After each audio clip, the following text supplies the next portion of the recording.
대해서 말씀을 나누고 있는데 18장의 처음은 천국에서 인정받는 사람, 천국에서 큰 사람은 누구냐라는 제자들의 질문에 예수님께서는 어린아이 하나를 데려다가 앞에 세우시고 이 어린아이와 같이 되지 않으면 천국에 들어갈 수 없다라고 말씀을 하셨어요.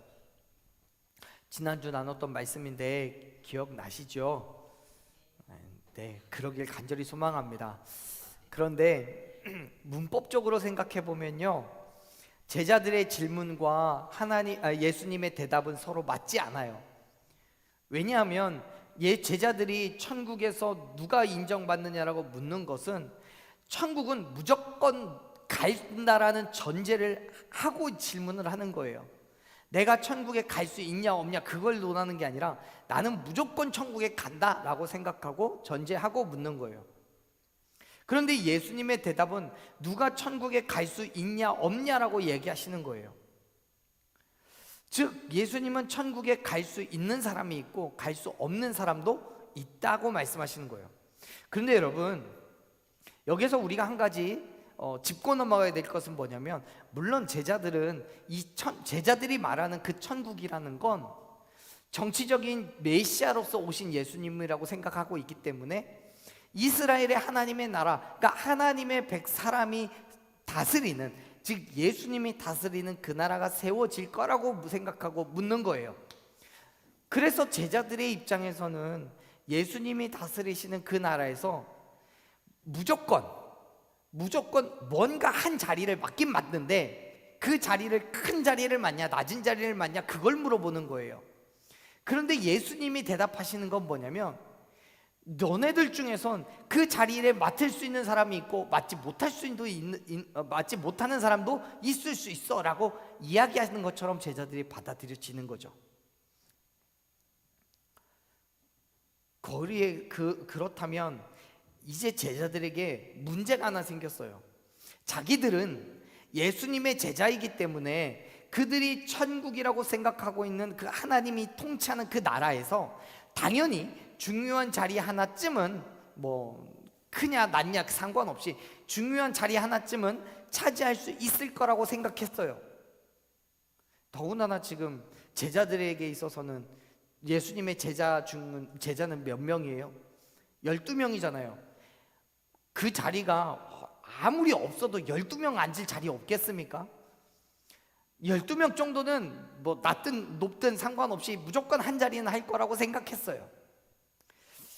그래서 그들의 주된 관심은 뭐냐면 자리를 얻냐 못 얻느냐가 아니라 얼마나 높은 자리에 앉을 수 있느냐, 거기에 관심이 있는 거예요. 그런데 지금 예수님의 말씀을 들어보니까 어떤 거예요? 자칫 잘못하면 하나님의 나라의 높은 자리는커녕 아예 직분을 얻을 수 없을지도 모른다라는 생각이 드는 거예요. 위기의식이 생겼어요. 갑자기 무슨 일이 걱정이 되기 시작하는 거죠. 여러분, 세상 속에서 이런 경우에는 대부분 경쟁이 시작됩니다. 다른 사람을 끌어내리고 내가 올라서야 되기 때문에요. 누가 어느 자리에 앉을지는 모르겠지만 12명 중에 가장 낮은 자리를 얻는다고 할지라도 그 자리라면 세상의 다른 유대인들이나 바리새인들이나 다른 누구보다도 높은 자리일 거라고 생각하고 있어요. 하지만 예수님의 대답은 그게 아니에요. 너네들 중에, 물론 예수님이 그런 의미로 하신 건 아니에요. 오해하지 마세요. 너네들 중에 누구는 큰 높은 자리를 얻을 수 있겠지만 누구는 관직을 얻을 수 없을 수도 있어 라고 대답을 하시니까 제자들 입장에서는 깜짝 놀랄 수밖에 없는 거죠. 그래서 하나님께서 말씀하시는 그 자리에 내가 들어가기 위해서는 누군가를 끌어내려야 되고 그 위에 내가 올라서야 하기 때문에 대부분 세상 속에서는 이때 무슨 일이 생기냐면 음모와 술수가 난무하기 시작하죠. 시기와 질투가 극에 달해서 결국엔 죽고 죽이는 상황이 벌어지는 거예요. 예수님의 제자들 가운데도 이러한 일이 일어나지 말라는 법은 없죠. 왜냐하면 그들도 사람이잖아요. 인간의 연약함과 죄성이라는 것이 있기 때문에 얼마든지 그러한 일들이 가능합니다. 그러한 인간의 모습을 알고 계시는 예수님께서는 당신의 대답에 의아해하고 있는 제자들에게 앞서 당신이 불러 세웠던 어린아이를 두고 다시 말씀을 하세요. 이렇게 얘기하시죠. 5절 말씀 같이 읽어보겠습니다. 또 누구든지 내 이름으로 이런 어린아이 하나를 영접하면 곧 나를 영접함이니. 아멘. 5절에서 이런이라고 기록하고 있는 헬라어는 이와 같이 또는 이런 종류의 이런 의미를 가지고 있어요. 그래서 다시 말해서 지금 예수님께서 여기에서 말씀하시려는 것은 뭐냐면 어린아이가 가지고 있는 특징, 어린아이가 가지고 있는 성질, 또 조건, 이런 것들이 비슷해야 된다는 거예요. 그런 의미로 볼 때 예수님의 말씀 속에서 이런 어린아이는 실제로 어린아이를 말하는 것이기도 합니다만 또 절대적으로 예수님을 의지하고 말씀에 순종하는 사람이라고 할 수 있어요. 어린아이가 그러는 것처럼요. 어린아이는 여러분 경험도 지혜도 어른과 비교해 봤을 때 부족하잖아요. 없잖아요. 경험이 없잖아요. 지혜도 없잖아요. 그렇기 때문에 자기의 부족함과 연약함을 인정하고 모든 것을 하나님께 의지하고 그의 명령에 절대적으로 순종하기 때문에 예수님은 그런 어린아이와도 같은 믿음을 가진 사람을 이야기하고 있는 거예요. 그런 성도를, 그런 사람을 영접하는 것이 예수님을 영접하는 것과 같다라고 말씀합니다. 그런데 여러분 생각해 보세요. 제자들의 입장에서, 지금 이 말씀을 듣고 있는 제자들의 입장에서 생각해 보면 어린아이를 영접하는 것이, 혹 정말 말 그대로 부족하고 연약한 사람을 영접하는 것이 어떻게 예수님을 영접한 것이 될 수 있겠습니까? 그 두 가지는 전혀 다른 거잖아요. 예수님을 영접하는 것과 어리고 연약한 사람을 영접하는 것은 다른 거예요. 그런데 그게 어떻게 같을 수가 있냐고요. 옛날 이야기처럼 또 이제 예화로 항상 드는 것처럼 정말 거짓골을 하고 있는 누군가를 영접했더니 그 사람이 본래 예수님으로 변장해서 왔다더라 라고 이야기하는 것과는 상황이 달라요. 여러분 정말 부족하고 연약한 지체를 섬기고 영접하는 것과 예수님이 오셔서 예수님을 영접하는 것과는 사실은 어떤 면으로 보면 본질적으로 달라요. 그런데 예수님은 그 두 가지가 같다라고 말씀하셔요. 여러분 그 같음의 비밀은 어디 있을까요? 말씀을 통해서 우리가 확인해 볼 수 있는 것은 그 비밀은 그들을, 그 연약한 사람, 부족한 사람을 내 이름, 즉 예수님의 이름으로 영접하는 것에 있어요. 다시 말해서 지금 예수님께서 제자들에게 어린아이를 영접하라고 말씀하시는 것은 자신들의 욕심과 만족을 위하여서 행하라는 것이 아니에요. 내가 누군가에게 칭찬받기 위해서, 인정받기 위해서, 내가 나의 선행을 하나하나 더 쌓아놓기 위해서 누군가 부족한 사람을 영접하라고 말씀하시는 게 아니라고요. 이건요, 예수님께서 우리에게 보여주신 그 사랑, 예수님께서 나를 품으신 그 마음, 예수님께서 우리에게 행하신 그 행함으로 어린아이를, 부족하고 연약한 지체를 영접하라고 말씀하는 거예요. 믿으시기 바랍니다. 그런데요, 이 말씀은 반대로 생각해 보면 어린아이를 거절하는 것은 곧 뭐를 거절하는 거예요? 예수님을 거절하는 거예요. 예수님께서 여러분 그렇게 말씀하신 이유가 뭐겠습니까? 별로 그렇지가 않은 거예요. 영접하지 않는 거예요. 무슨 말이냐면 당시의 사람들이, 그리고 18장 1절에서부터 4절까지 해서 보이는 제자들이 이웃을 거절하고 있다는 거예요. 자기에게 찾아오는 연약하고 부족한 자들을 어떻게 해요? 거절해요. 그렇잖아요. 만일 5절 말씀이 제자들의 삶 속에서 확인되어지고 있다면, 명확하게 드러나고 있고, 정말 예수 그리스도의 사랑으로, 예수 그리스도의 그 자비하심과 긍휼하심으로 이웃과 지체를 향해서 내 안에 예수님이 계시고 내가 예수님의 제자라는 그 믿음으로 동일하게 행하고 있다면 예수님께서 지금 여기에서 굳이 이렇게 말씀하실 이유가 없죠. 또한 자기가 더 높은 자리를 얻고자 하는 제자들의 모습은 어린아이를 거절하는 것과 다름이 없거든요. 앞에서 말씀드렸죠. 대부분의 경우 높은 자리를 얻고자 한다면 내 경쟁 상대가 되는 그 사람을 끌어내려야 되고, 그를 밟고 올라서서 그보다 더 능력 있고 그보다 더 그 자리에 합당하다는 것을 보여주어야만 하는 거예요. 그게 어린아이를 받아들이지 않는 거예요. 어렵고 연약한 지체를 모르는 척하는 거예요. 사랑하는 여러분, 어린아이를 영접하는 것은 예수님을 영접하는 것과 같은 것입니다. 왜냐하면 우리가 누군가를 향해서 예수님의 이름으로 행한 그 일 가운데에 예수님께서 함께 하시고 예수님이 역사하시기 때문임을 믿으시길 바랍니다. 예수님의 이름이 높아지는 거고 예수님의 영광이 되는 그 일인 거예요. 결국 그 일은 예수 그리스도의 복음이 선포되며 예수님의 이름이 증거되는 일이기 때문에 예수님을 영접하는 것이 되는 거예요. 무슨 말이냐면요, 바울 사도는 이렇게 이야기합니다. 고린도전서 10장 31절부터 33절 말씀을 보면요, 너희가 먹든지 마시든지 무엇을 하든지 다 하나님의 영광을 위해서 하라고 교훈하면서 유대인이든 헬라인이든 누구에게나 하나님의 교회에나 거치는 자가 되지 말고 나와 같이 모든 일에 모든 사람을 어떻게 하라고요? 기쁘게 하라고요. 그래서 어쩌라고요? 모든 사람의 유익이 되게 하라고 그렇게 교훈합니다. 그 일이, 그 사람의 유익이 되게 하는 그 일이 결국 어떤 일이 되기 때문에요? 구원을 받는 일이 되기 때문에요. 바울은 그렇게 말하는 거예요. 유대인이든 헬라인이든 너희가 복음을 전할 때 누구에게도 거치는 자, 즉 방해가 되는 자가 되지 말라고 말하는 거예요. 그건 곧 복음을 선포하고 그 복음을 받아들이게 하는 그 일이기 때문에 그래요.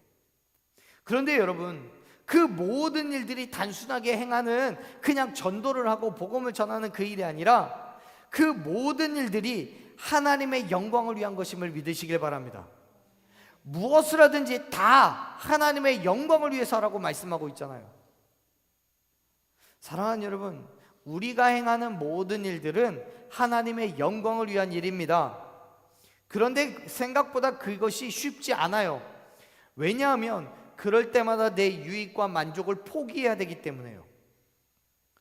성경 속에서요, 부자가 거지 나사로를 모른 척했던 그런 사건이 기록되어 있습니다. 기억하시지요?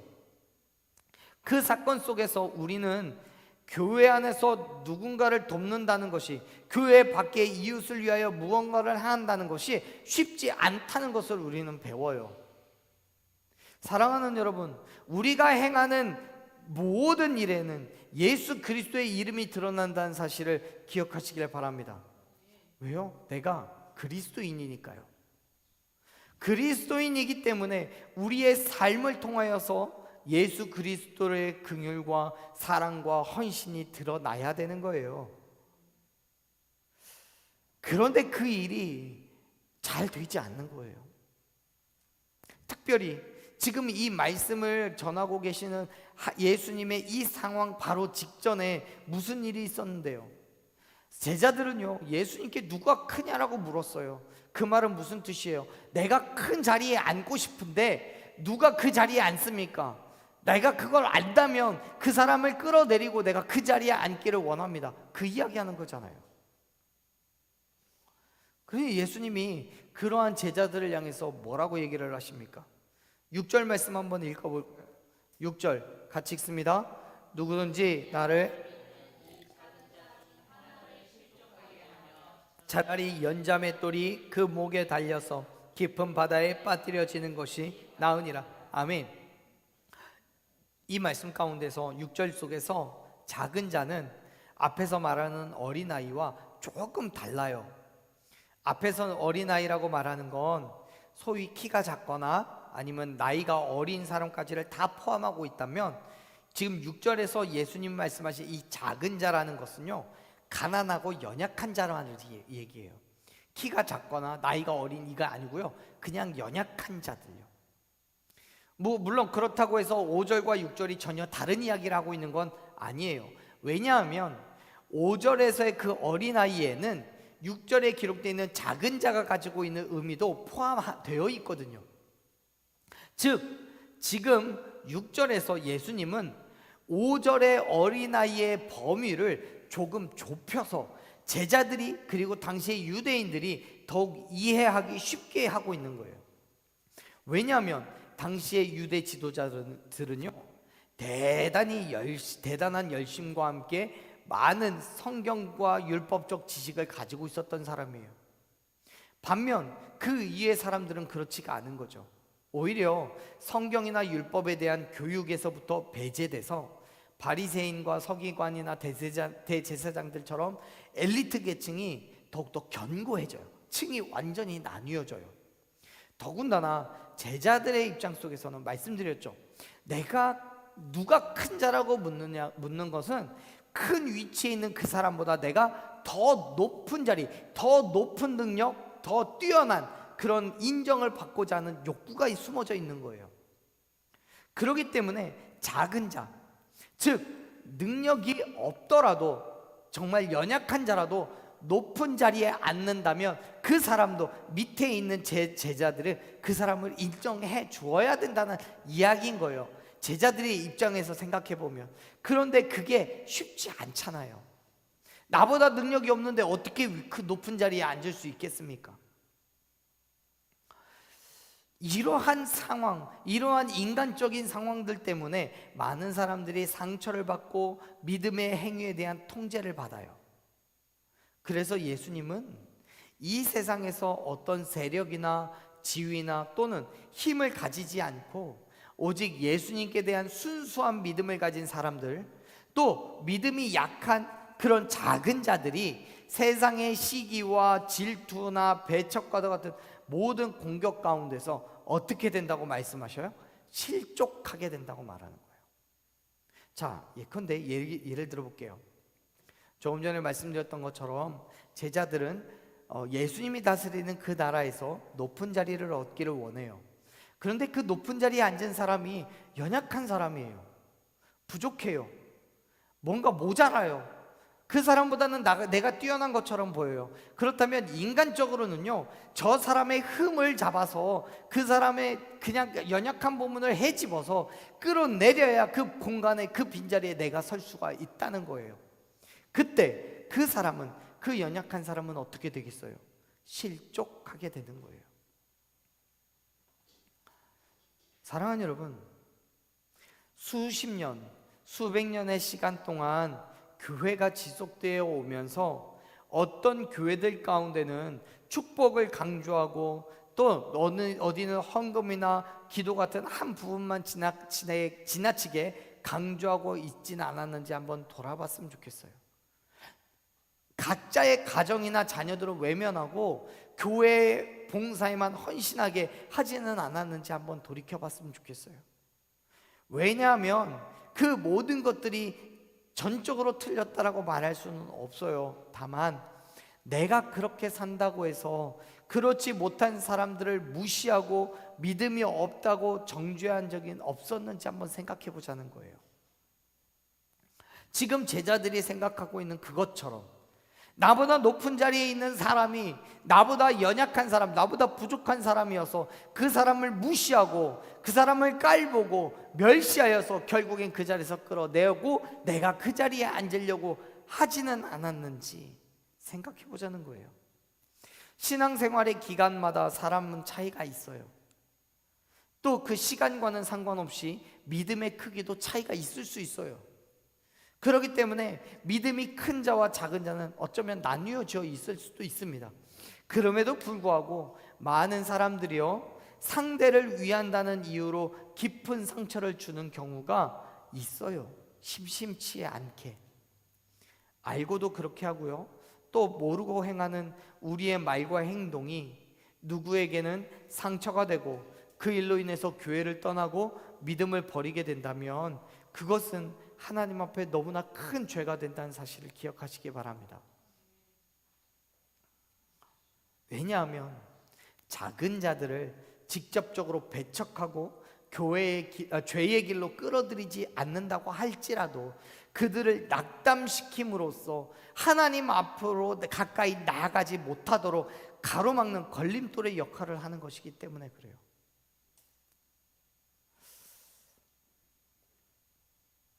그런데 여기에서 우리가 다시 한번 고민해 봐야 되는 것은요, 6절에서 말씀하고 있는 것처럼 작은 자를 실족하게 하는 것이 단순하게 시기와 질투 같은 것뿐만이 아니라는 거예요.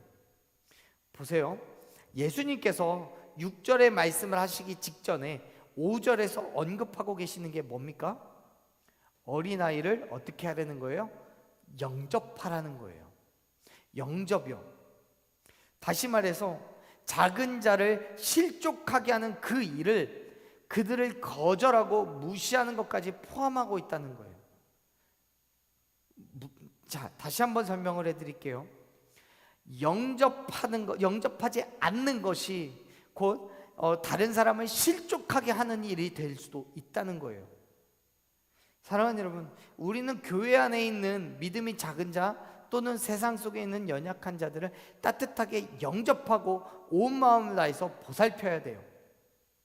단순하게 다시 한번 또 제자들의 입장에서 설명을 해보자면, 말씀을 드려보자면, 단순하게 나보다 능력이 없는 사람, 나보다 연약한 사람이 높은 자리에 앉아 있다고 해서 그 사람을 시기하고 멸시하지 않고 또 그 사람 무시하지 않고 그냥 저 사람과 나는 완전히 다른 사람 정말 내버려두고 그냥 그렇게 하든지 말든지 신경 쓰지 않는 것이 그 사람을 실족하게 하지 않는다고 해서 그대로 그 모든 문제가 끝난 게 아니라는 거예요.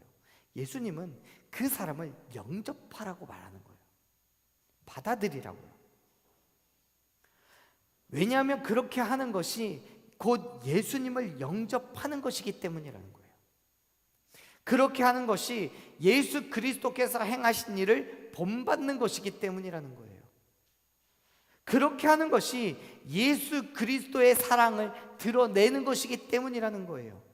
나보다 연약한 사람, 부족한 사람이 있어요. 그 사람이 나보다 높은 자리에 있다고 할지라도 그 사람을 향해서 내가 예수 그리스도의 사랑으로 그 사람을 축복해주고 영접하여서 받아들여주는 것이 정말 예수님이 우리에게 원한다는 거예요. 죄송해요. 계속해서 제자들이 이야기를 했기 때문에 큰 자리, 낮은 자리를 이야기하다 보니까 계속 이렇게 돼요. 근데 여러분, 세상 가운데서요, 가만 보면 우리보다 연약하고 부족한 자들은 정말 많아요. 물질적으로도 그렇고 환경적으로도 그렇고요. 그렇지 않더라도 성격적으로 나보다 성격 더러운 사람 많아요. 그렇다고 해서 그 사람을 내가 모른 척하고 무시하고 깔보고, 하나님께서 예수 그리스도께서 우리에게 말씀하시는 것은 그러지 말라는 거예요. 오히려 그들을 향해서 예수 그리스도의 사랑을 보여주고 그들 앞에 예수 그리스도의 긍휼함을 드러내는 것이 우리가 해야 될 역할이라는 거예요. 왜요? 예수님께서 우리에게 그렇게 행하셨잖아요. 여러분, 예수님과 우리를 비교해 보십시오. 지금 내가 세상 가운데 있는 연약한 자들, 부족한 자들을 나와 비교하니까 그렇게 그 일이 정말 어렵다라고 보이지만, 여러분, 예수님과 나를 비교해 보십시오. 예수님의 입장에서 볼 때 내가 얼마나 연약한 존재입니까? 얼마나 부족한 존재입니까? 얼마나 죄 많은 인간입니까? 그럼에도 불구하고 예수님 앞에 서려고 하고 예수님을 깔보려고 하고 예수님보다 더 높은 자리에 앉으려고 하는 우리이지 않습니까? 그런데 그런 우리를 향해서 예수님 어떻게 하셨어요? 십자가 짊어지셨잖아요. 그 고난과 고통과 괴로움들 감당하셨잖아요. 그렇기 때문에 우리도 그 일을 해야 한다라고 지금 예수님 말씀하시는 거예요. 어떤 이유가 되었든지 작은 자를 실족하게 했다면 어떡하라고요? 연자 맷돌을 목에 달고 깊은 바다에 빠뜨려지는 게 낫다고 선포하셔요. 연자 맷돌은 뭐냐면 나귀의 힘에 의해서 돌리는, 짐승의 힘에 의해서 돌리는 커다란 맷돌을 의미해요. 우리나라에도 소가 이렇게 멍에 짊어지고 돌리는 맷돌 있었잖아요. 저 어릴 때 시골에 있었던 것 같아요. 그런 것처럼 지금 이 시대에도요, 짐승의 힘에 의해서 이 맷돌을 돌리는 그 맷돌이 있었단 말이죠. 그때 사용된 그 맷돌을 사람의 몸에 매달고 물에 빠뜨리는 형벌이 그리스도 로마 시대에서 흔하게 사용되었었어요. 예수님은 작은 자들이 하나님으로부터 멀어지게 만들거나 또는 그들을 영접하기를 거절하는 것은 연자 맷돌을 메어서 바다에 빠뜨려지는 것보다 훨씬 낫다고 말씀하시는 건 다른 의도가 있는 게 아니에요. 어떠한 경우에도 실족하게 하지 말라는 거예요. 절대로 안 된다고 매우 강조하여서 하시는 말씀이에요. 왜요? 그것은 한 영혼을 잃어버리는 것과 같기 때문에 그래요. 예수님을 거절한 것이기 때문에 그래요. 하지만 그럼에도 불구하고요, 예수님께서는 그렇게 실족하게 하는 일들이 일어날 것에 대해서 경고하셔요. 분명히 일어난다는 거예요. 이렇게 말씀하시죠. 7절 말씀 읽어보겠습니다. 실족하게 하는 일들이 있음으로 말미암아 세상에 화가 있도다. 실족하게 하는 일은 없을 수는 없으나 실족하게 하는 그 사람에게는 화가 있도다. 아멘. 사랑하는 여러분, 예수님께서는 분명하게 말씀하셔요. 실족하게 하는 그 일들이 반드시 있을 거라고요. 있대요. 그런데 그 일을 일으키는 사람에게는 뭐가 있어요? 화가 있대요.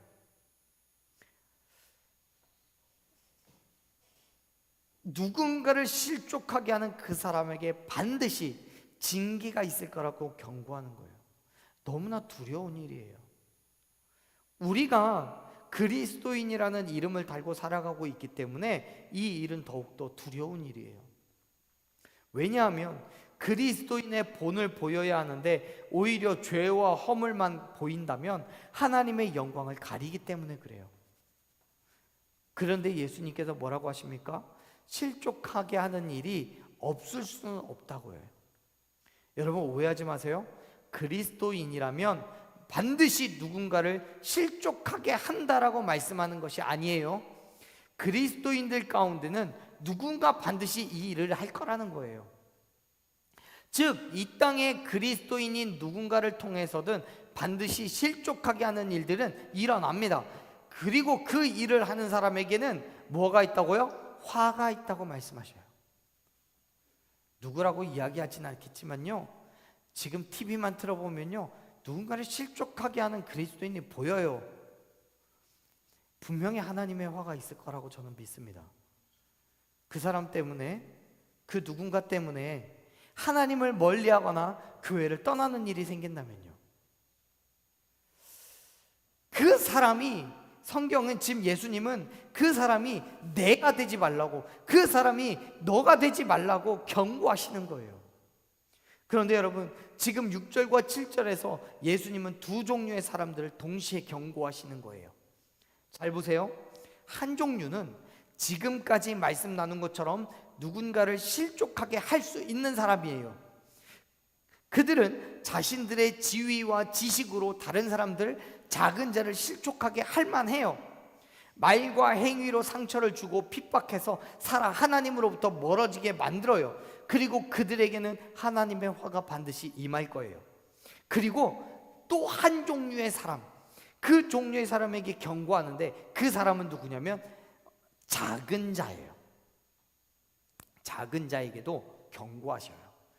예수님을 향한 순수하고 어린 믿음을 가진 사람을 향해 경고하시는 거예요. 뭘 경고하시냐면, 이 세상은 그렇게 순수하고 어린 믿음을 가진 사람을 실족하게 할 만큼 힘듦과 어려움을 줄 거라고 경고하시는 거예요. 실족하는 일이 반드시 일어난다잖아요. 여러분, 우리의 믿음이 실족될 만큼 그러한 시험과 유혹이 우리에게 반드시 일어납니다. 7절에서 실족하게 하는 일이 없을 수 없다라고 분명히 말씀하시듯이요, 없을 수 없다라고 번역되어 있는 헬라어는요, 어떤 조건이나 의무에 따라서 필연적으로 행해지는 일을 의미해요. 그래서 이 단어를 성경은요, 우리말로 부득이한 일 혹은 불가불 이런 의미로 번역을 해요. 즉 예수님을 따르는 순수한 믿음으로 나아가는 그 길에 필연적으로 실족하게 하는 일, 넘어지게 하는 일이 반드시 있을 거라는 거예요. 여러분, 세상 속에서 보는 보편적으로 또는 환경이나 물질적으로 내가 연약한 자, 작은 자가 되지 않을 수는 있어요. 그러나 내 믿음이 혹은 내 자체가, 내 심령이 연약할 수는 있죠. 그러한 연약한 우리를 세상은 실족하게 만들려고 해요. 그건 반드시 일어나는 일입니다. 그때만 사랑하는 여러분, 그렇기 때문에 우리는 누군가로부터 실족하게 되는 그 일을 경계해야 돼요. 동시에 누군가를 실족하게 하는 일 또한 반드시 경계해야 합니다. 다시 말해서 예수님께서는 세상 사람들에게 고난을 당하셨던 것처럼 예수님을 따르는 그리스도인들 또한 세상으로부터 많은 환난과 고난이 있을 거라고 말씀하셔요. 정말로 정신 차리지 않으면 누구라도 올무에 걸려 넘어지게 돼요. 실족하게 돼요. 그래서 예수님께서는 매우 강력하게 경고하시는데요, 이렇게 말씀합니다. 8절 9절 같이 읽어봅니다. 읽습니다. 만일 내 손이나 내 발이